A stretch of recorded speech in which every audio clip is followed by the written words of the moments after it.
Stock's going up for Mark Ingram. And you know what? I said that was going to happen, so I'm going to go ahead and take a humble brag. I also just want to see my face again because Marcus says I look like Tracy Ellis Ross. You do. Now, I can't unsee it. It's like fantasy-ish. Like. Let's talk about Mark Ingram here. He played 85% of the snaps. That was his highest total since 2015. It helped because Alvin Kamara wasn't on the field. He was out with a knee injury. But over 20 fantasy points, his carries, his rush yards, his targets, all of those increased in the last 3 games. News alert.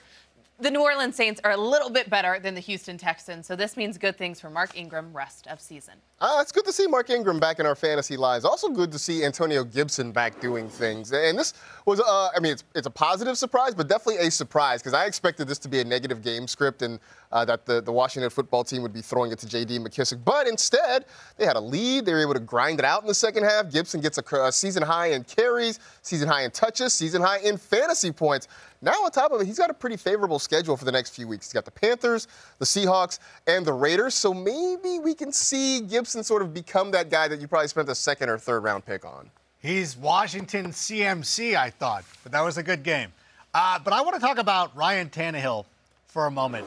The stock is up with Ryan Tannehill for sure. Let's not be crazy, but I want it to be a little bit more. Like it's doing well, but I want it to be doing better because obviously the Titans, if they're not the best team in the NFL, they're in the top 2. And the thing is like he was good, close to 20 fantasy points on. I selfishly want more. Yeah. Like I think he could do so much more. I want to see a lot more, especially with Derrick Henry out. I expect him to be passing the ball a little bit more, but I still think over the next couple of weeks he's going to be a very good play, including this week. He's going up against the Houston Texans. So I think that Ryan Tannehill is somebody who should be in your lineups, especially now moving forward.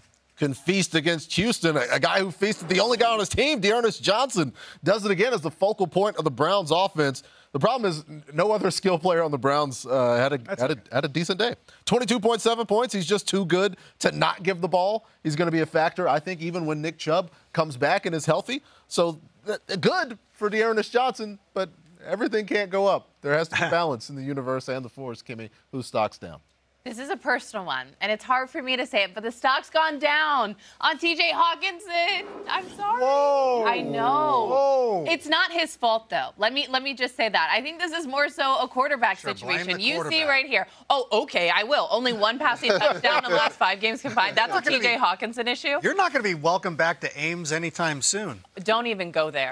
Don't even speak of that pit in the middle of Iowa. Iowa City, stand up, baby. But TJ Hockenson, I think the only saving grace here is that he's going up against the Cleveland Browns this week, and they are horrible against tight ends, but stock's down for my guy, TJ. Oh, no. Maybe Hockenson was confused because he was playing against black and gold. That's it. Donovan PeoplesJones, stock is down just because you see that the 2.6 fantasy points he had against the Patriots. And mostly it's down just because there's so much inconsistency in the Browns offense, in the Browns passing game. So look, very well next week things could be on the up and up again, but it's just so hard to figure. He's had 3 games with 5 or more targets. He's had 4 games with 3 or fewer targets. And just that roller coaster ride that I don't want to take. I enjoy them in amusement parks. I don't enjoy them on my fantasy roster, and that makes it hard to trust DPJ any given week. Why don't you just do what Kimmy does and blame his quarterback? I mean, maybe Baker was not great.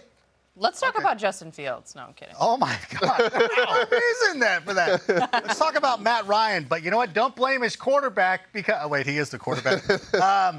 I don't know. Matt Ryan, every time I thought like this had presented itself the way we thought it was going to go. The Cowboys were going to come out, score a lot of points that was going to force the Falcons into a lot of negative game script. And sure, he might throw a couple of risky passes here or there, but he should be fine. Like he should go out there and throw a lot of fantasy or get a lot of fantasy points in garbage. No, it just never materialized. He didn't even register a point. Less than a point. You would have been better off just not start. Gardner Minshew was almost as good. And Gardner Minshew, I don't even think saw the field this week. Watched that he did. I mean, he probably did from like the sideline probably or something. Did. You know what? I should have watched it. Should have watched that one closer. But listen, yeah, his stock's going down. I've got a stock down for Corey Davis. They just moved on from me. I think Corey Davis could change his off. position to running back, and then maybe he'd get a few more targets from Mike White, who targeted his running backs 14 times yesterday. But he hasn't crested Corey Davis 15 points since week 4. Had a fumble yesterday as well. To me, the stock is starting to crater. But for all my complaining, he did have 12.3 fantasy points, and you could have done a lot worse No, that's yeah. That's a good. That's a good There day. are some guys That's fine. who had much worse performances than Corey Davis, and some of those circumstances can be attributed to maybe some play calling, maybe some decisions that Right. funnels the ball towards other players, Rank.